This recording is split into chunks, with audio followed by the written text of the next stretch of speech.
and welcome to Your Sparkly Brand. We're here to inspire and empower female entrepreneurs just like you. On this podcast, we share valuable how-to content, discuss common mindset challenges, and interview kick-ass women business owners about their journeys. In a world that tries to pit females against each other, Your Sparkly Brand is celebrating successful women, nurturing the next generation, and uplifting each other. I'm Megan Gersh, and I'm here with my co-host, Lauren Tassi, and our guest for today, Rosalind Croad. Hi. Yay. Hi, guys. How are you? I'm doing great. How are you? Good. So great. Really happy to be here. Yeah, I'm so excited to have Ros with us today. She's actually a client of mine. And as we've started this podcast, I've just like, every time we talk, I'm like, I know Ros has lots of great information. She can totally help us out with this. So let me tell you a little bit about her. Ros is a zealous system strategist for creative solopreneurs. She helps them bring zenful flow to their systems with her company Time Flow. Her eclectic career started in the film industry in New Zealand before she moved to London to co-found Affiliate World, an international events company specializing in online marketing. Ros has produced a vast range of events from immersive theatrical large-scale parties to networking conferences for female entrepreneurs, and even a short film that was nominated for a BAFTA. Since the COVID pandemic, she completely reshaped her life, starting her newest company and leaving the big city for Brighton. Now she has more time for bouldering, art making, community events, and vegan fish and chips. Welcome to Your Sparkly Brand, Ros. Hey, Lauren. It's so great to be here. So before we do a deep dive into your story, Roz, we'd like to share our sparkly moment of the week. So this is just a little moment, like a little win that we had during the last week, or just something that made you feel good. So Lauren, what was your sparkly moment of the week? So I've been, growing my business and bringing on some more writers to help with overflow work. And I actually found a really great writer. She turned some work into me yesterday, and it's just like, she has a great voice. She's like super thorough with her research. So I'm just super excited to have somebody great on my team now. That's so awesome. I'm so happy for you. Yeah. Yeah. What was your sparkly moment, Meg? So I got to meet up with one of my clients in person. It definitely was a super great meeting. Always great to meet up with clients in person and collaborate kind of in a real-time basis. And she quite literally has a sparkly business. So hopefully one day, I'm crossing my fingers, hopefully we can have her on the podcast sometime soon. And Roz, do you have a sparkly moment you want to share? I do, ladies. I do. For me, this week, I set up the framework for a website for a project that I'm going to launch in January, which we might talk about later, which is quite inspired by a book I read called The Artist Way. And it feels very sparkly because it's me committing to doing something difficult that's also pushing myself forward, and nobody else is going to do it. And it's really about me listening to my soul. And I feel like I'm making something really important to me real. So that felt very sparkly for me this week. I love that. And tell me a little bit about that book, because we love a good book recommendation on this podcast. Yeah, The Artist Way. Many people have probably already heard of it. It's known for being a book that people will really gush about, and maybe some other people might have the impression that it's one of those cringy self-helpy books. I got recommended it by a friend, and I did have that moment of oh, am I doing one of those cheesy things that so many people have done? I can't tell you how much it changed my life.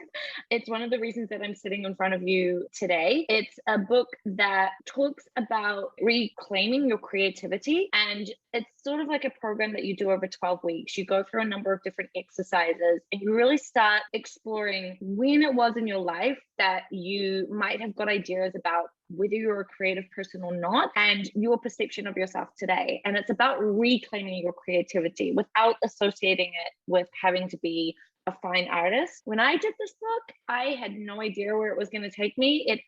We'll probably talk about it a bit of my story, but I actually ended up in Argentina alone, learning to paint, making up for time that I never put into this craft I wanted to do as a child. And ever since then, I have made sure that my creative practice is a central part of my life. And I cannot tell you how much it has changed my experience of life and how much it has enriched my being. I cannot recommend this book enough. I love that.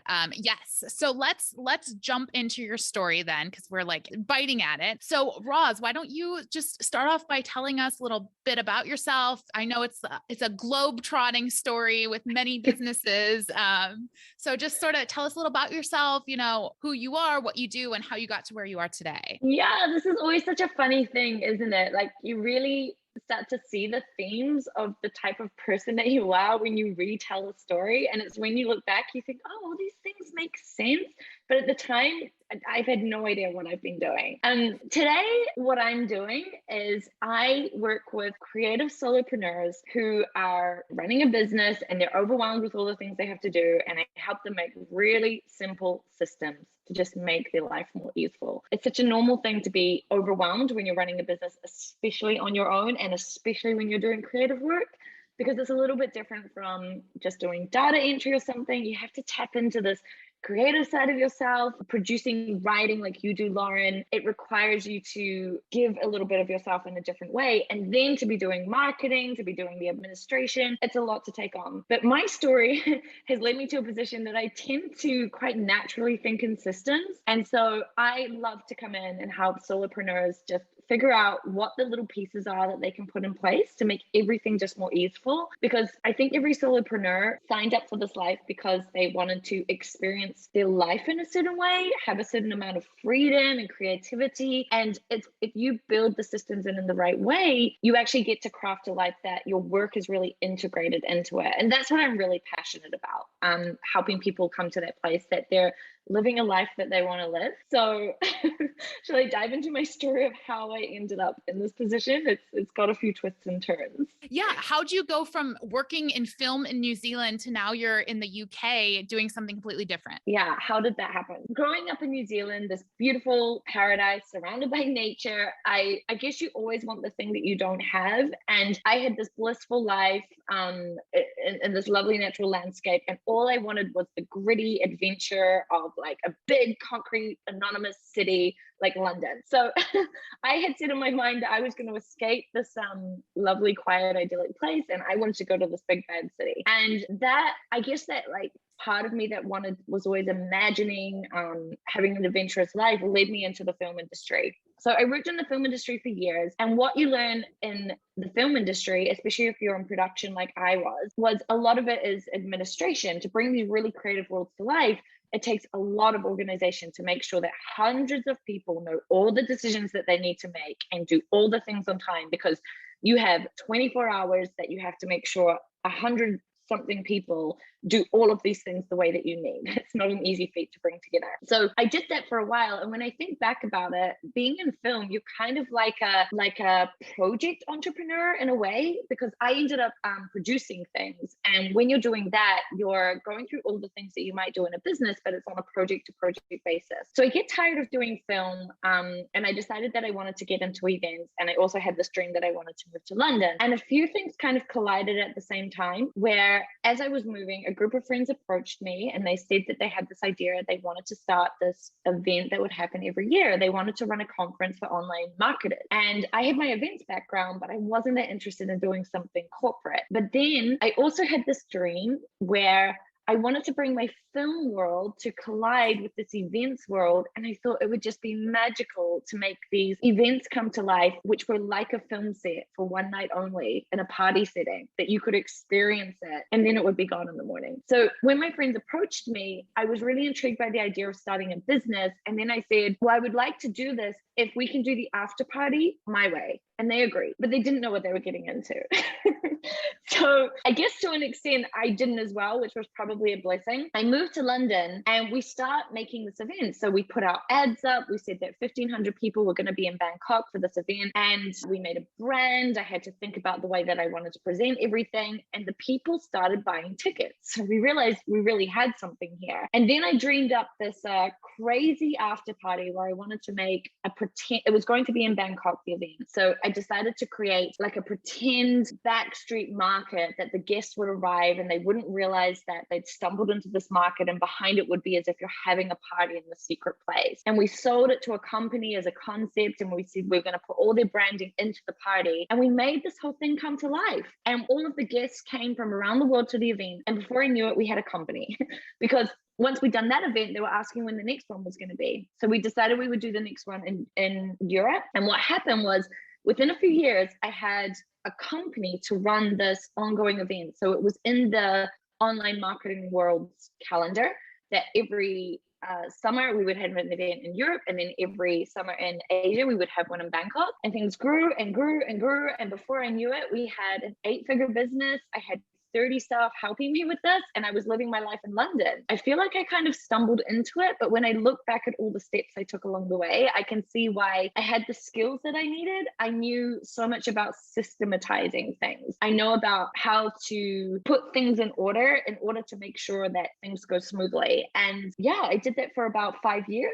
And then COVID hit and we had to close things down because we were running an event. And it was just at that time that other things had shifted in my life. And I realized that as much as I loved the work I was doing, I was not doing other things in my life that were really important to me, which is why I decided to make a difficult decision and not stick through rebuilding the company. I decided to leave at that point, packed up my life in London, and I've moved to Brighton alone, and I'm starting over because I feel it's important to live a life that's really in tune with what you want. And I'm trying to listen to that voice, and the artist way is coming into it. And now we're starting over again on another adventure. That's awesome. So let's talk a little bit about the artist way. So for those that don't know what the book is about, can you give us like kind of the brief, maybe 3 or 4 points of like the main topics of the book? I think the important things the artist way expresses is that everybody is creative. It also points out that your creativity is such an inherent important expression that's important for your well-being. It teaches to, when you contact your creativity and you express yourself creatively, how much it enhances and enriches your life. And it's like the coming home to that little child part of you that never left you, that as we become adults, we get it trained out of us. And when you come back to it, you find such an immense part of joy. I think the most important point that she points out in the book is that creativity is not just about being this artist that we think of as the person that, you know, is like a painter or a musician. Creativity is something you can express in the way you cook. It's the way that you express your friendship. It's the way that you approach ideas that you're passionate about. Creativity is about awakening this part of your soul. Awesome. I want to talk a little bit about your new business. Tell me a little bit about that. And, you know, how can us, you know, Meg and I are both, you know, solo entrepreneurs, and, you know, our listeners that are sort of in the same boat, what are some systems that we can simplify? Like where would you recommend somebody start? Yeah. So time flow felt really important to me because one of the things I noticed with all of my experience of the different projects that I've got up is I realized I'm pretty good at getting things done.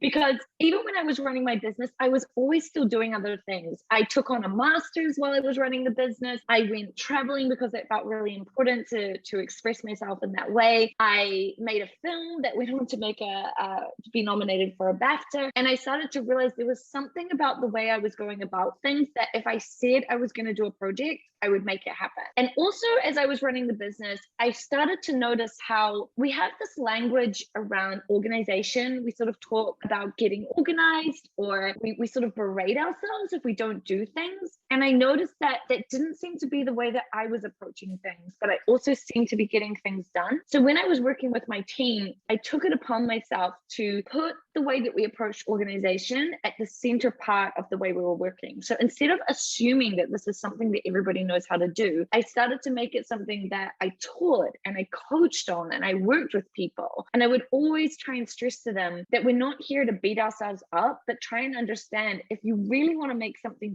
get something done and you can see you're not doing it, by stepping back and starting to listen to yourself and explore why that's happening, you can actually clear the blocks. Because it's really wonderful when you can see that if you want to get something done, it's not necessarily that you're not this wrong, naughty person that I think a lot of the language in our head goes to.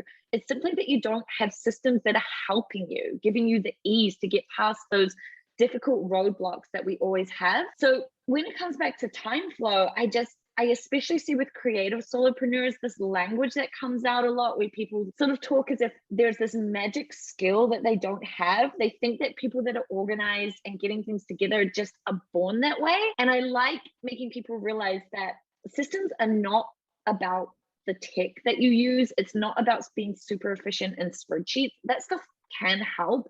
But it's actually more about understanding what you need in front of you to help you get the work that you want to create done. And it doesn't have to be so complicated. It can be this gentle process, this supportive process. It can be about making systems around you that make you like doing the things that you want to do. There's such a different way to approach it And most importantly for me, work can be integrated into your life in a way that is joyous and enjoyable and energetic. Why don't we figure out systems that are helping you wake up and enjoy your day and put your life and the way you're living at the center of the system, rather than trying to squeeze and constrict you into this Tetris block of what you think you should be. So that's what's made me so passionate about it. And a really simple, my favorite system of all that I always bring up with everybody, that is one of the most simple things you can implement and will make such a difference in the way you approach things, is to throw away to-do lists. Forget about them. I have not had a to-do list for years, and I have been so much more effective. And I like to stress being effective over just being efficient. What I use instead is a simple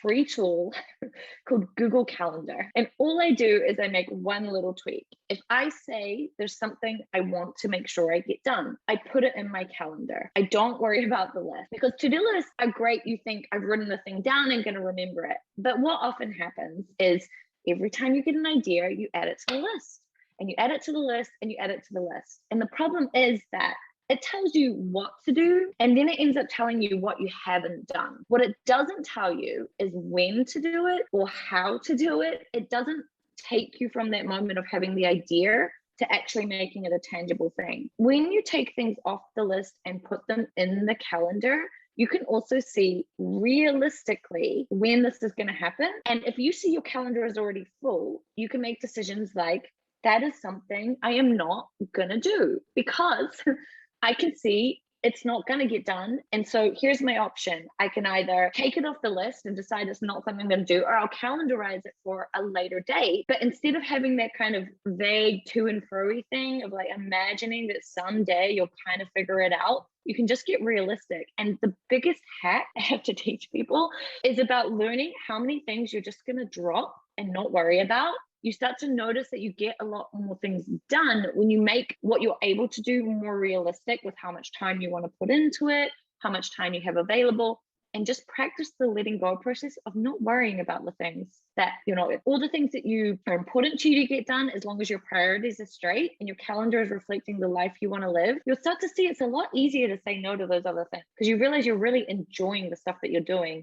And at the end of the day, you're seeing you got the things you wanted to get done, and the other things are planned to be done on other days. So that's my favorite way to organize things by far. That's so interesting to me. And like, I can only imagine at this point, like what your calendar must be stunningly gorgeous. And I am super jealous, to be honest. My calendar is just a mess. I've tried time blocking. I've tried like putting due dates on my calendar. I've tried a whole bunch of different methods, but I'm curious with specific kind of regard to time blocking, like what is your opinion on that? I love time blocking, but I'm realistic about it. So what I would be doing if I was working with you already, you would say, I've tried these things not working. You're already looking at it as if you expect you should be working differently from how you're working. You're thinking, oh, this isn't working because I'm not doing the things because I should be like that. But what if you started to approach your calendar where you looked at, what do I see that I'm able to do and I like to do? And what if I set up a calendar that works with me rather than tells me just the things that I think I should do,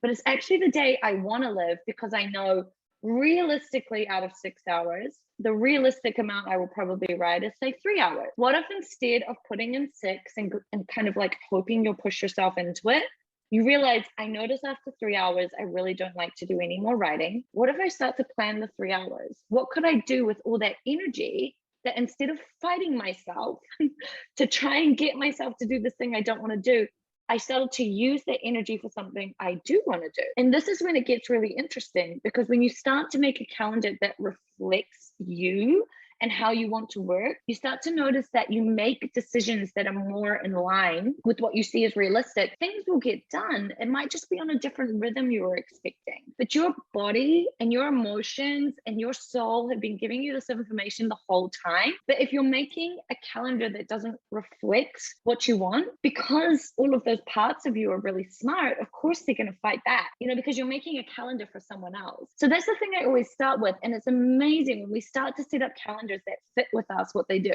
My calendar is quite tidy, but I don't like to block my calendar all the time. So I have days where I have no blocking at all, because I realize that really works for me, because then I'm more likely to stick with the blocking when I do have it in place, because I know it's something that I don't do every day. You know, it's working more in tune with the way that I like to be. I cannot wait to ditch my to-do list. It's like I'm all in on this idea. You know, I feel like I kind of do it a little bit with like due dates and stuff, but I need to do it with like just sort of the everyday stuff I do in my business for sure. That's so awesome. It's very rare. I think that like, I feel like I haven't talked to many people that work in a very intuitive way. Like, I feel like that approach to setting up your day or even your calendar is so, it's just like listening to your body, your mind, all of those kinds of things, and really putting like your own wellness first, which is, you know, seems obvious, right? Like, it seems like the thing that all of the gurus and such tell you, like, oh, you have to take care of yourself before you can put your clients first or whatever. But it's just hearing it in a different way is just so interesting to me. Well, it means a lot to me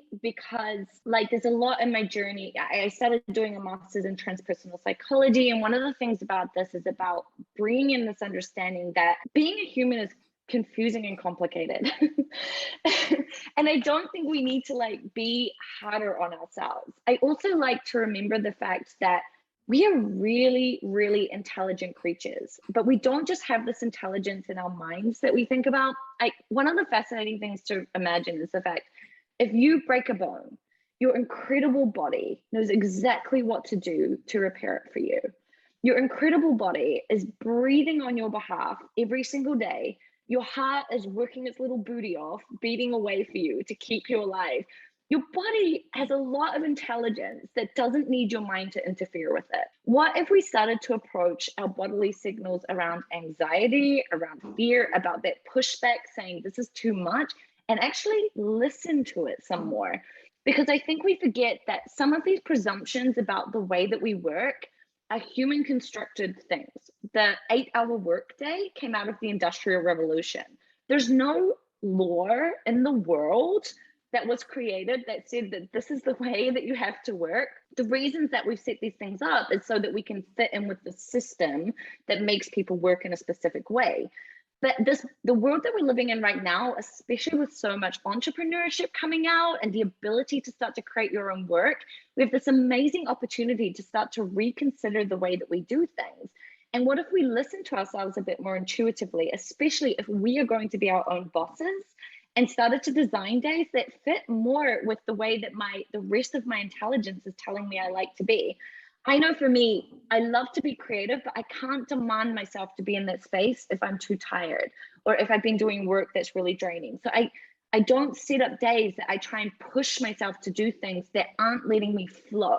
It's the reason I like the word flow in my business, because it's about approaching yourself as a multifaceted creature that has all these different parts to you, and starting to work with yourself to let that work come out. And sometimes the best thing you can do to get yourself to work better is take a damn nap. You know, it's going to be a lot more helpful than sitting, clicking on and off tabs. Like, I'm just tired of treating myself as this robot that has to fit into this box, when better work, more beautiful work comes out of me when I listen to myself more. That's it. You've heard it here. Go take a nap. I mean, I love it so much. I think too, especially like a lot of marketing or time management or just these like business systems were developed by men too, just because over the past 60 years, like those have been the people writing the books and, you know, doing that kind of thing. And they're very masculine systems of like, well, you clock in at 9 o'clock and then you get an hour for lunch and then you go back to work. But I think as women, like we just have a different energy and we have to lean into that, like the intuitive part of ourselves. Yeah, there's a lot of this theme coming out, which is super interesting. And I do get it, because what I understand underneath it is that distrust that I think a lot of us have about, if I don't do the thing I said I was going to do, we're worried about not achieving our goals. We're worried about letting ourselves down. And I understand where that fear comes from, but it's been very interesting for me because part of my journey has been, I fought against myself for years and years and years. And it wasn't until I started to build that trust and trusting that maybe I did know what was best for myself, which was to stop working, you know, and to stop, because I really overworked myself in building my business and it didn't help me at all. And I noticed how miserable I was getting. But as I started to move away from that and make space for these other parts of my life, for my relationships, for my health, for my self-care, it was crazy to see how much my work got better. But I had to trust that listening to those parts of myself that were screaming out for attention, saying this is too much, they had intelligence. And I can understand why it's difficult for us to do that. But I think that when we start to see that momentum come from seeing that we're doing the thing we said we wanted to do, which might be having the nap that we planned to have, that we start to see that we can trust ourselves, we can get a bit more daring with what we lean into, but our planning around it will be different as well. It will be set up in a more sustainable way. So it's like we step back, but we end up supporting ourselves more. And then the step forward comes later and gets more interesting and more nuanced and more brave. But it takes that moment to lean away from what we've been taught we have to listen to. This is so great. I mean, I feel like this has gone against like pretty much everything that is taught in business. Like this is an amazing value that you're bringing to the table. So let's talk about like, was there one specific like aha moment that you had like in your business or like some kind of specific turning point? Yeah, two things come to mind. I think a key one was realizing that nothing was more important than clear thinking. So when I was going in cycles with my business and it was getting really crazy, it became so stressful that my hair started to fall out at one point, like really, really badly. What had happened was I hadn't built the systems around me to actually support a business. I was still right in the center, having to answer all the questions, explain everything. So every time we got a new staff member in or something, it just made my workload bigger and I had more demand on me and it made me have to get smaller and smaller. And what I didn't have for anyone was any space to think. It was so stressful to have somebody come and ask me a question because behind unraveling the question and fixing it, I could see that we needed to build a system, which we needed to figure out. I didn't know what it was and blah, blah, blah. I had no space to think. And I could see that the problem was without having the space to think, I was totally bottlenecking my business. And this is what I see a lot with other solopreneurs that I work with now. There's so much to do that we get so worried, like, I've got to do, but we don't realize we're only making the cycle go on because without that precious space to actually think clearly, we can never undo any of the mess. So now when I go about building things with people, I talk about how we're going to cut back and pull back first, because if we don't get the space to think clearly about anything, it doesn't work. And at the base of every system, what is the point of making a system? It's simply to let your mind relax, because you can't produce the work for your clients. You can't be creative. You can't brainstorm strategic ways to come up with things if you don't have the space to relax. So the point of the system is not to tick off all the things on your list and just say you've done them. It's so that you know what's going on. When somebody comes to you and asks if you can do the work, you can see clearly, can I do it? When will I do it? How will I do it? If I make this decision, do I have the monetary comfort to know that everything's going to be okay?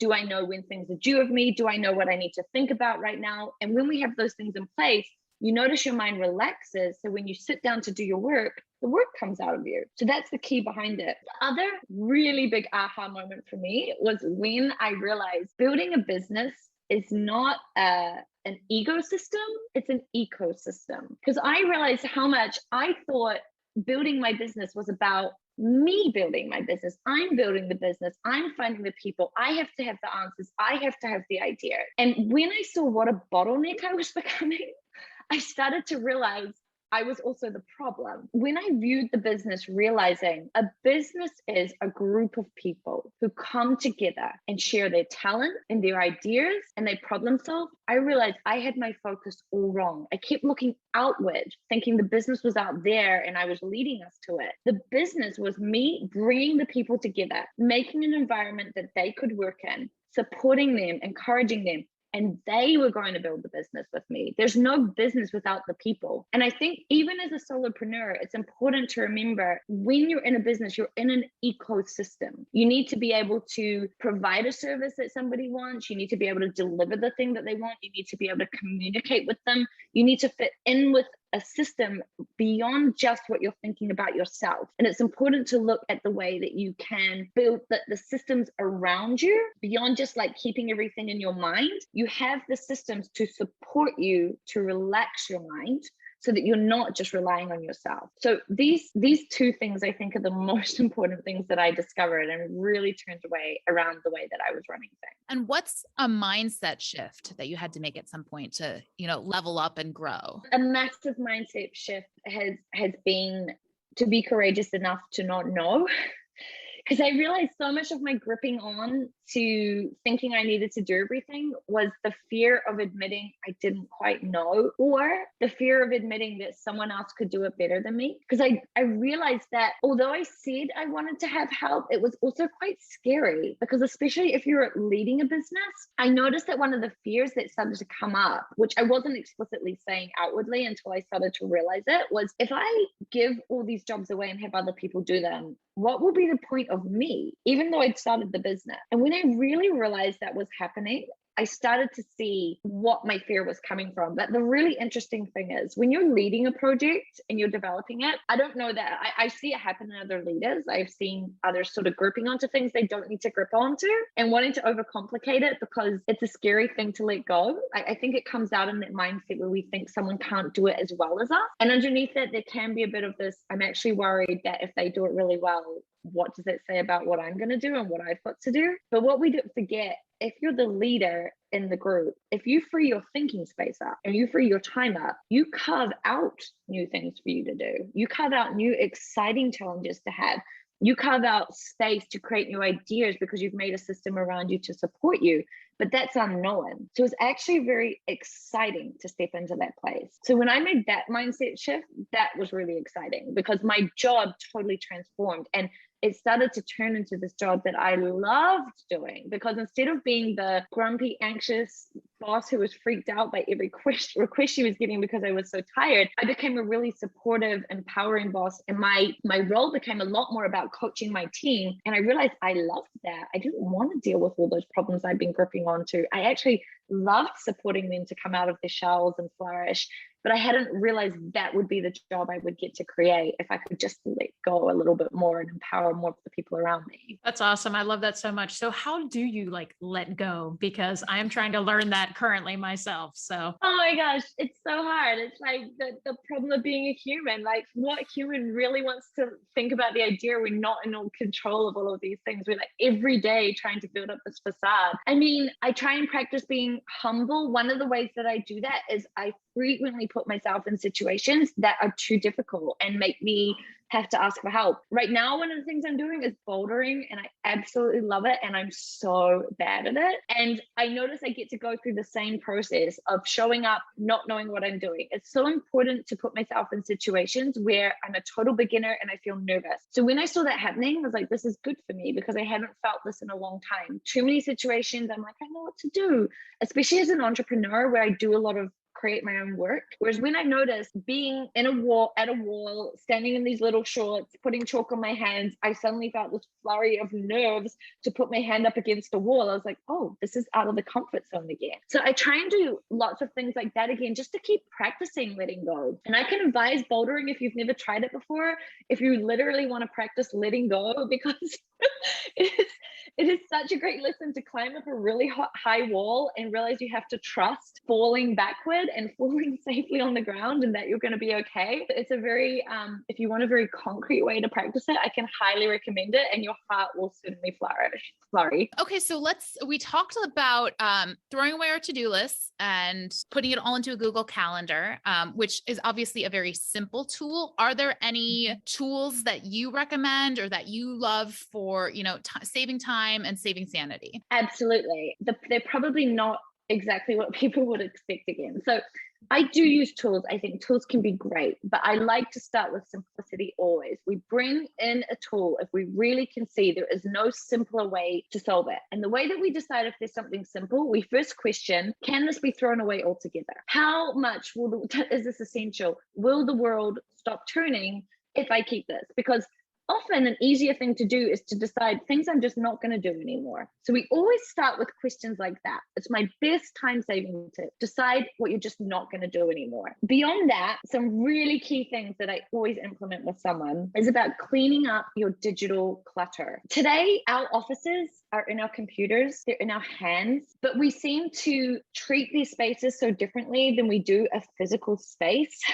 If you imagine your digital space like a physical office, how helpful is it for you to leave files strewn all over the desk? How helpful is it for you to have people knocking on your door every 5 minutes and poking their head in and saying a sentence and leaving? How helpful is it to have somebody ringing a bell just because they're walking past your door? It's really important to make these digital spaces work in a way that allows our minds to relax again. And one of the things that comes up when we're doing any type of work, like I talk about trusting yourself and having flow, but in the flow, what always comes up is the hustle and the difficulty. Because even work that we really want to do, even if we love writing, even if we love drawing, if we love designing, there are always the I don't wanna moment. The moment you just cannot be bothered doing another line, don't really want to write another sentence. And it doesn't have to be very hard, but it's going to come. That's normal. But if we make these spaces that have these notifications, these distractions always coming in, we're only making it harder to sit with the I don't wanna. Part of the important work is to sit through it, hold it, let it be seen, and then keep going. So one of my most important time saving, time finding hacks that I would advise anyone is to turn all the notifications off your phone.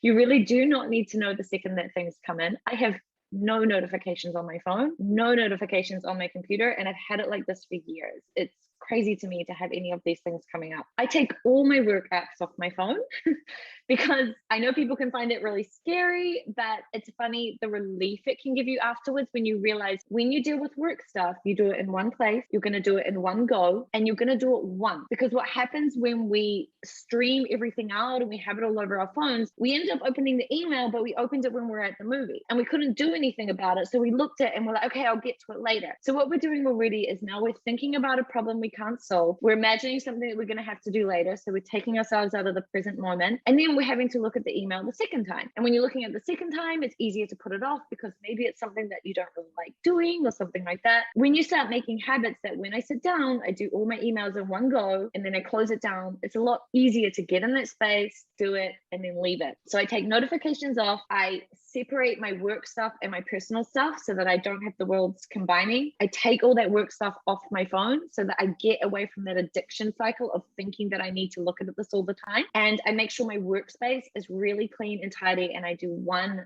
task at a time so that I can hold those little I don't wannas and help them along. And I move on to getting things done. Get it done, close it down, find something else to do. And I don't know about you, Lauren, but that just like rocked my world. That's awesome. Thank you for sharing that. Yeah, I'm going to throw away my to-do list and also maybe my phone as well. Just the whole thing can go.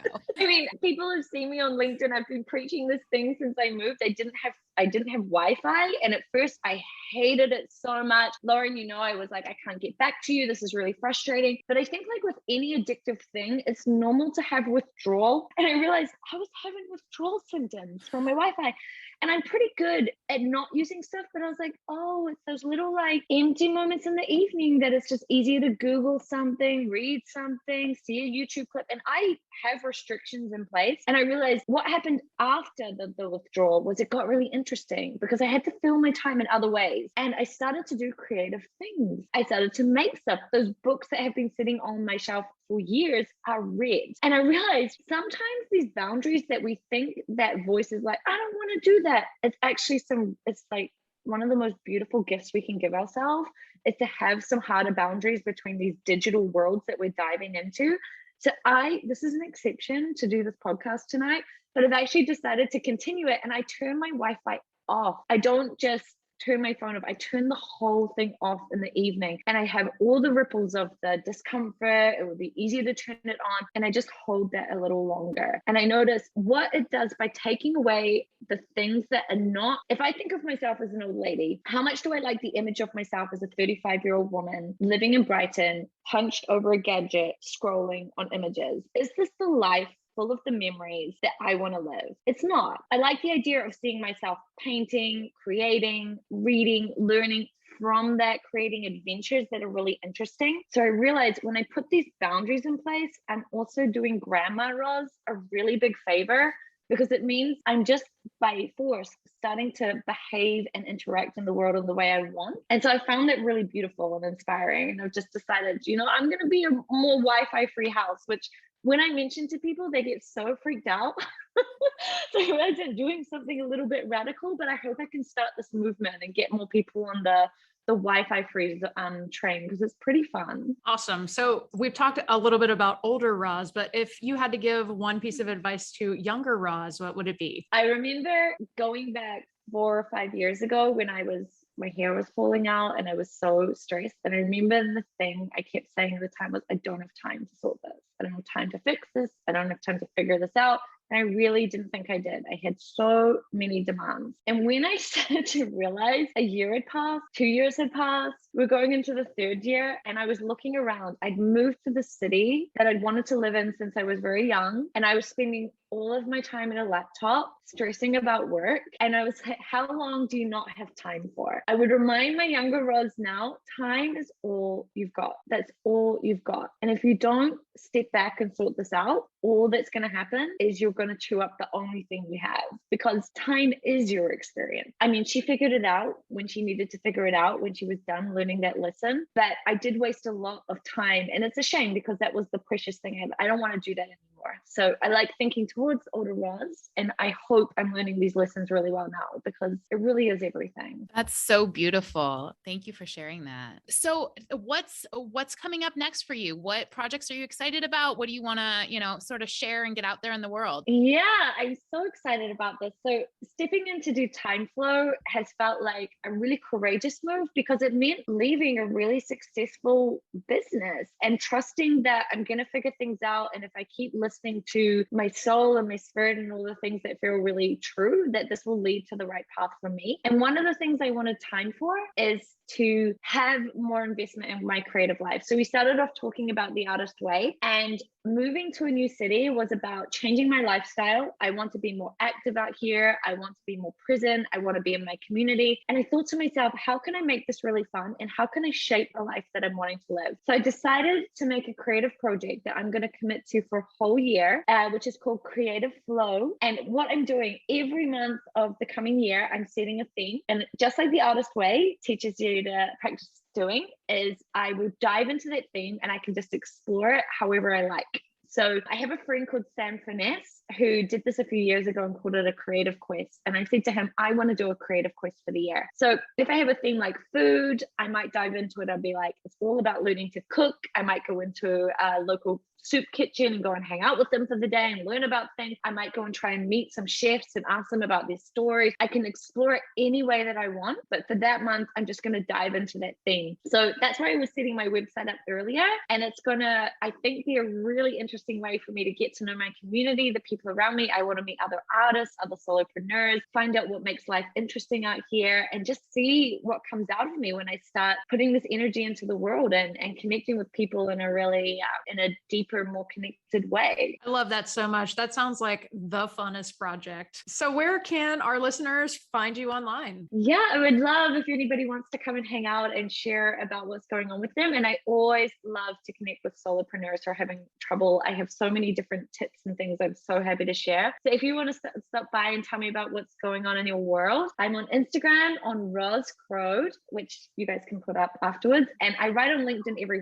weekday. So you can find me on there under Ros Croad as well. Awesome. Well, thank you so much for joining us today, Ros. This is seriously such a treat to chat with you. And thank you so much, listeners, for listening. Are you guys following us on Instagram yet? We are sharing behind the scenes tips, tricks, and content from every episode. So make sure to follow us on Instagram at Your Sparkly Brand. And until next time, stay sparkly.